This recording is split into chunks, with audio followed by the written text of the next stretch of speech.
it's time we get started with biggest vulnerabilities or bugs on a web page. Now, by biggest, I don't mean most dangerous, however, these ones are still not something that you want to have on your web page. We will be starting in this section with cross-site scripting vulnerability, or also known as XSS.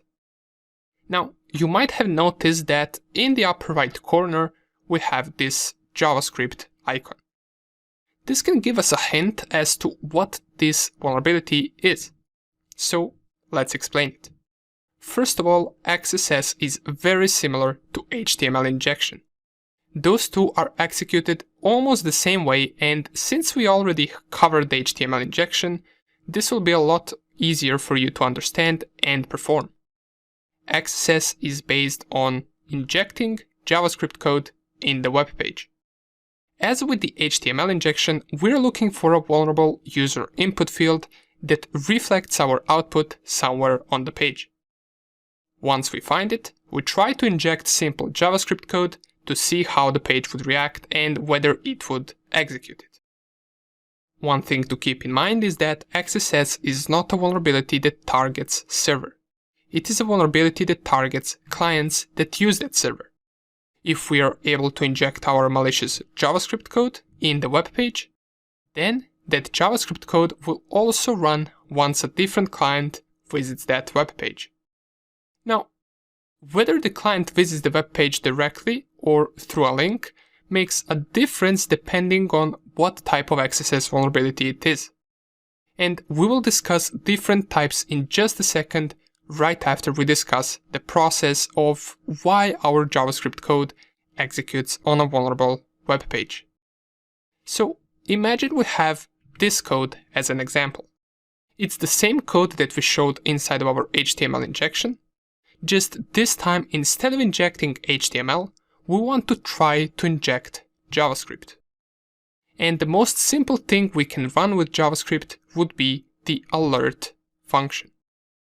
Of course, once embedding JavaScript inside the HTML code, we must add the open script tags where our JavaScript code starts and close script tags where our JavaScript code ends.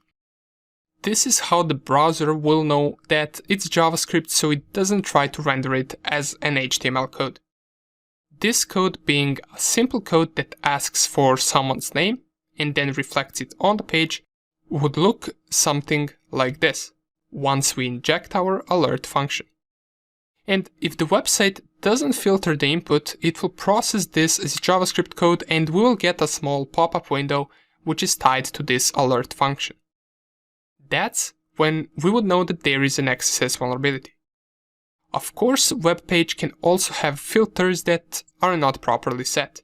Usually a page can have a filter that says everything between the HTML tags where the user input gets reflected, process it as a regular string or regular text. To bypass only that filter, we could then do something like this. We can first close tags for that line and then run our JavaScript code. In this case, the end closing tag will get left out and it will no longer consider our script as being a part of the open pre-tags. Of course, this is all working considering there are no other input filters.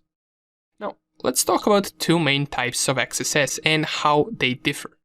These two types are called reflected XSS and stored XSS. Let's explain reflected XSS first. In reflected XSS, we have an attacker injecting JavaScript code inside a certain web page. The web page processes that input as JavaScript and runs it, letting the attacker know that it's vulnerable to XSS.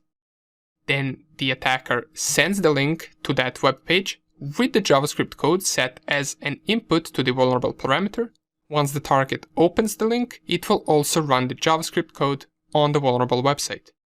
The XSS where the JavaScript code we inject doesn't get stored and saved on the server is called reflected XSS. On the other hand, stored XSS is the exact same attack, just this time our JavaScript code gets saved and stored on the server and on the web page. This can be perhaps a web page that offers comment section. If we inject JavaScript code in the comment section, it will run every time someone opens that page. And that's the main difference between these two. In stored XSS, target doesn't have to click on any link at all. They can just go straight to the web page and it will run nonetheless. The stored XSS is more dangerous since it doesn't require the target to open any links, they only need to go to that website.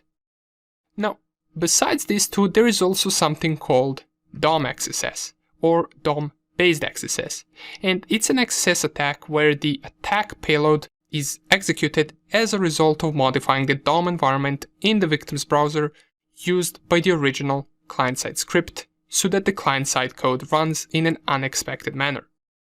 We will see examples of different XSS types throughout this section. Since this is one of the most common vulnerabilities on a web page, we will devote a little bit more time to it than to other vulnerabilities.